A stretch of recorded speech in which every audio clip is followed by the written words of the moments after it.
It's the Daily Doug. Hey y'all, welcome back to the Daily Doug. Thanks for being with me today. My friends, it is spooky season. It's that time of the year. This is the Friday before Halloween, and I think I have a good masterpiece Friday for y'all today. I'm going to Halloween, the movie Halloween, the original 1978 horror film, and we're going to be listening to the main musical theme from that movie. And I'm happy that you are here. I announced earlier this week that I was planning on highlighting 3 different horror movie themes, musical themes in today's episode. But honestly, friends, I never got past my read-in for Halloween. I started with that one, and after about an hour and a half of reading in on the movie, on John Carpenter, on the music around it, on its legacy, I just decided, you know what? We're just going with Halloween today. I will get to the others for a proper episode of their own later on. But today, let's just stick with Halloween. It's going to be fun. So I have briefly seen scenes from this movie, but I have not seen it in its entirety. In fact, friends, I have actively avoided this movie and its spin-offs and similar content most of my life. I don't enjoy scaring myself on purpose. Y'all, I may be a big guy, but I'm a delicate flower, and I just I don't like it. So the plot, the players, the images, and the music are all quite unfamiliar to me, so it makes a great candidate for the Daily Doug. I will discover it here while I'm filming, so it's going to be fun. The basic plot centers on Michael Myers, who was committed as a young person for the murder of his sister.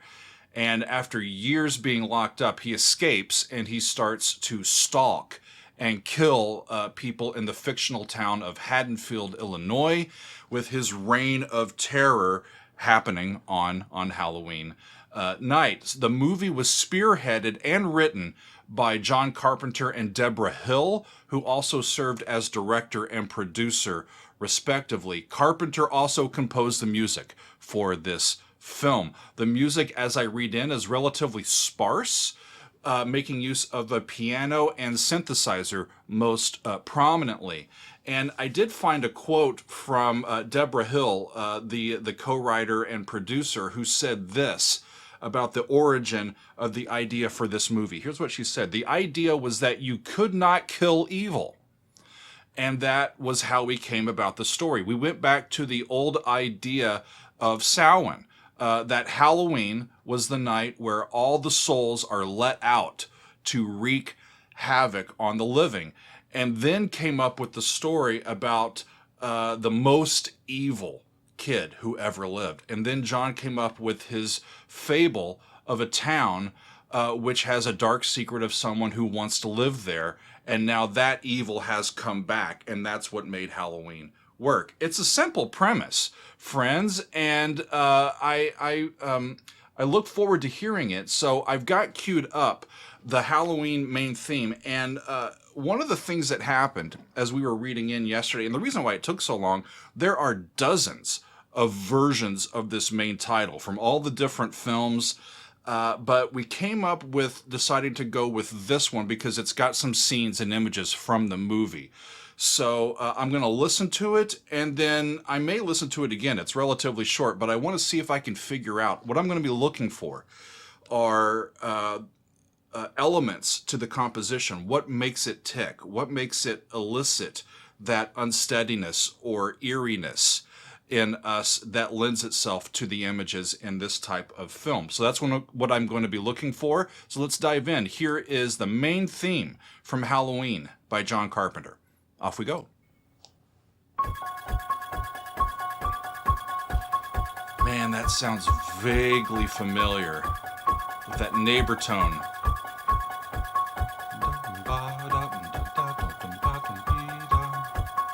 Sole, sol, do, re.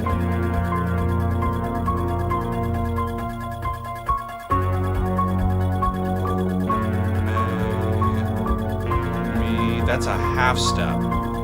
Interesting move. 3,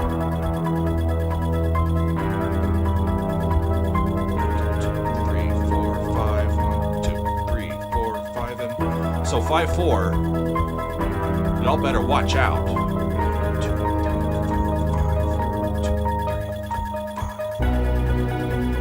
Another movement of a third. Uh-oh.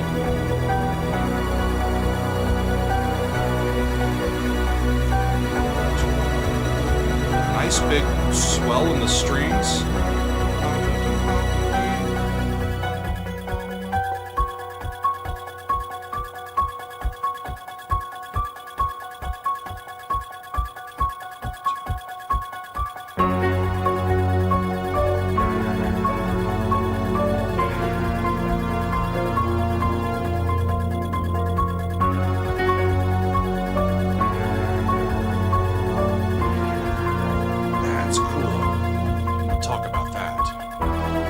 Down.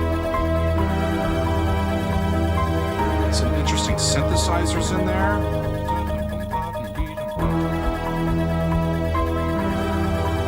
That rhythmic motive is just churning and churning and churning.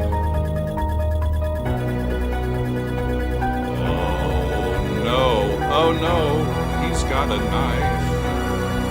And he's gonna use it.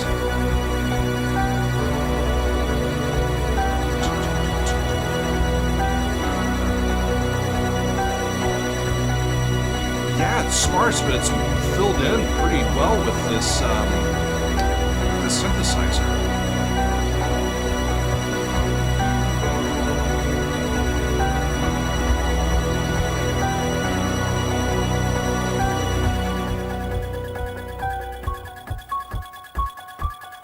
Jamie Lee Curtis is not happy.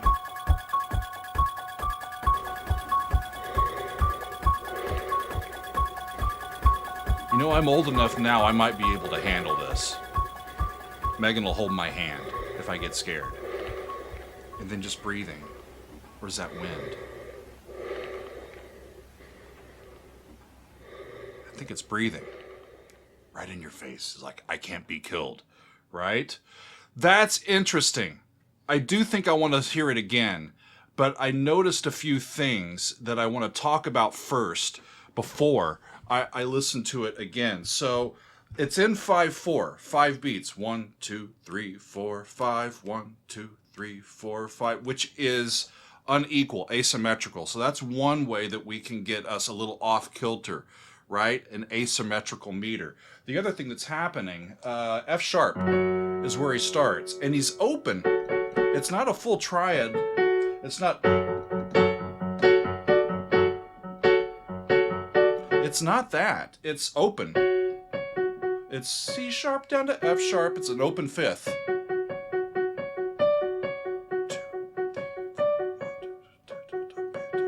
And it's got that neighbor tone from the fifth of the key to the sixth, the half step move. And then it was dum, bum, two different types of thirds. If I'm in F sharp, it's an F sharp to a move to an A, then an A sharp, which is not in that key. And I think it's an A sharp minor, B flat minor, however you want to think about it, type of chord. And F sharp minor and then A sharp minor are not in the same key, y'all. They're chromatic thirds. They share a note. The F sharp minor chord has a C sharp in it, and the B flat minor chord or the A sharp minor chord has a C sharp in it as well.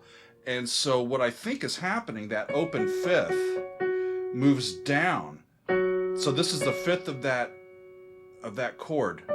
Goes up to the sixth of the key and then down. And when he moves, the fifth moves down by a half step. So it's the Re to May, an upper neighbor, the second time through, and then when they get back, it's an upper neighbor. I really want to hear this again so that I can see all that's going on. He's relatively using just the one thematic element, right? That motive that keeps repeating and keeps us on edge. So I want to go back to the beginning here, and I want to see if I can glean any more from it and see if what I've heard so far is right. So let's start it again. Off we go. 3, 4, 5.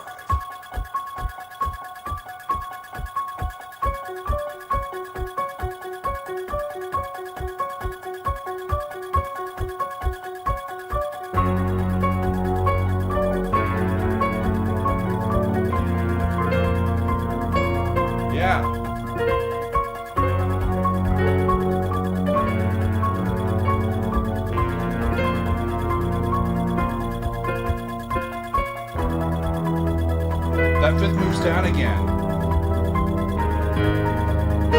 Moves down again. How about that?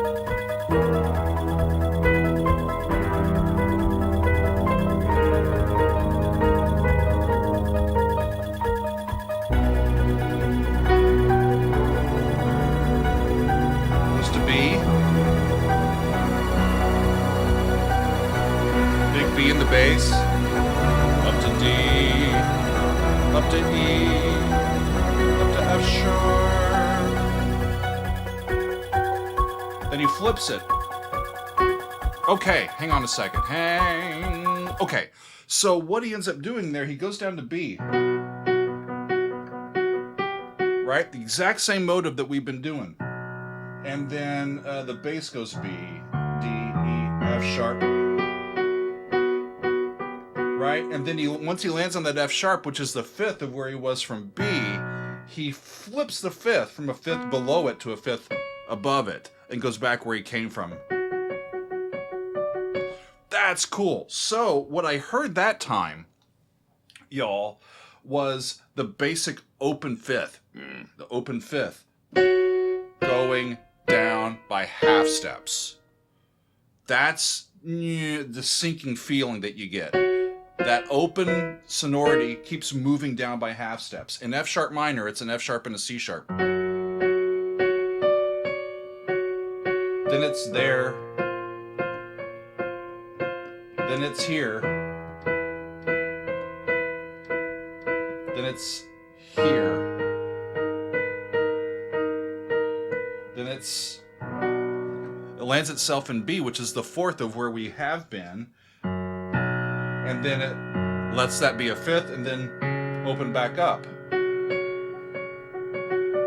It's a really neat little way to do that.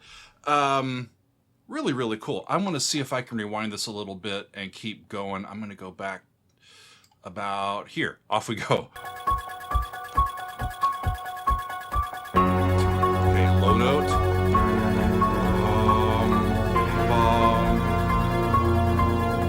That's so interesting.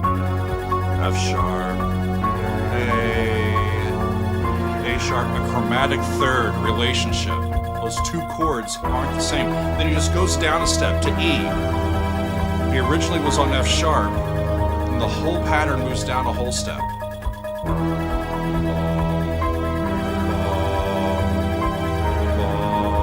Two different types of thirds above that E. Then down to B. There he's wielding the knife again. Just keeps building and layering upon that B minor pentatonic until you get all the way to the top.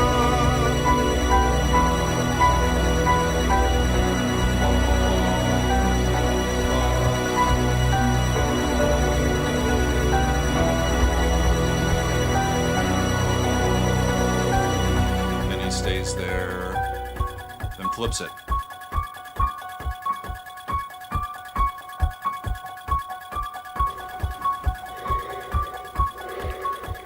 How about that? Economy of means in his writing. Just the one element there, that one motive. Okay. Breathing. That one motive, rhythmicized into 5/4, allows us to feel a bit of stability because of that fifth, but instability because of all of those minor seconds.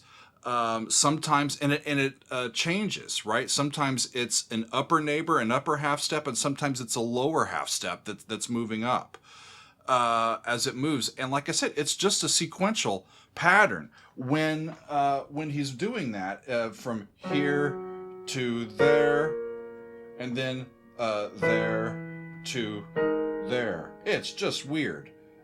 F sharp minor to B flat minor, and then E minor to like G sharp minor.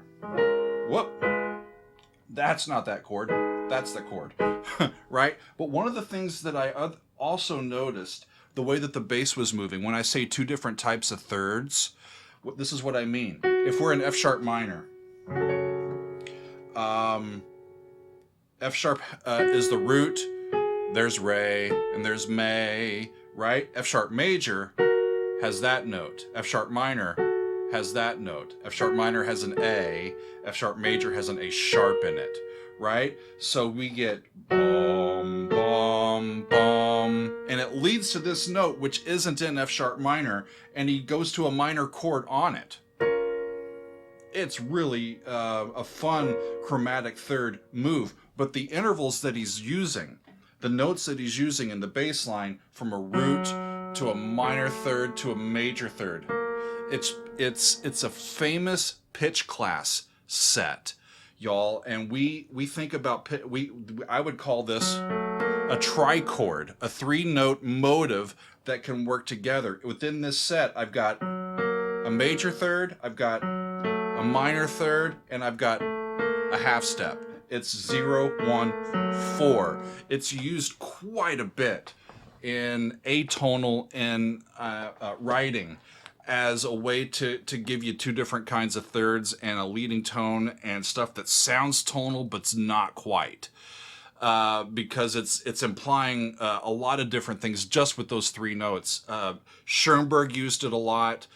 Many writers throughout the 20th century and currently who work in pitch class sets and set theory are accustomed to using patterns like this. I don't think that John was overly trained as a composer, like in music school, but he's got really good instincts with where he is drawing in his themes and keeping them from getting too far afield. It's like I said, economy of means. We get all of these sounds throughout that he is doing. I want to talk to you just a little bit more as we finish up about Carpenter because I find him really interesting. He has remarked that it was his father's work as a music teacher that sparked an early interest in him to be involved in the arts and in music. And as a result, when he became a director, he also committed to composing the music for most of his films. And many of these soundtracks have gone on to reach a cult status, especially for record collectors. This includes his work for Halloween and other Halloween films that he has been involved with, as well as Escape from New York, Season of the Witch, Prince of Darkness, The Fog, and several more that I found. It's interesting to me that the director would also put it on himself to write the music for the project, and I can't imagine how many things you would have to be up to handle all of that stuff. It's quite an accomplishment. John Carpenter was also an early user of synthesizers. In his film debut, which was Dark Star in 1974, he used an EMS VCS3 synthesizer, and he even narrates a documentary film called The Rise of the Synths, which is a documentary film from 2019 that explores the origin and the growth of synthesizers and the synthwave genre. And he's got them all the way through there. He's using the piano as that percussive element to keep us, on our toes and leery of what's around the corner. And then he's using the synthesizers as the orchestra to build up the sound, the wall of sound, and then back it off and build it back up and then back it off. And, if I can get a little bit of courage, maybe I'll watch this movie this weekend. I've never seen it. And maybe if Megan holds my hand, I'll be okay. What a Masterpiece Friday. This was fun. It's this time of year, folks. So I thought, let's take a look at one of the absolute classic Halloween horror movies, and it's called Halloween. So that's the one I started with, and I'm glad that I did. This was a really interesting read-in for me, and the music revealed quite a bit as I was looking through it. So I thank you for being with me now and for all of this week, and I'm looking forward to next week as well, but that's all for today and this week. I thank y'all for being with me. We'll see you next time on another edition of the Daily Doug. It's the Daily Doug. Welcome to the Daily Doug. The Daily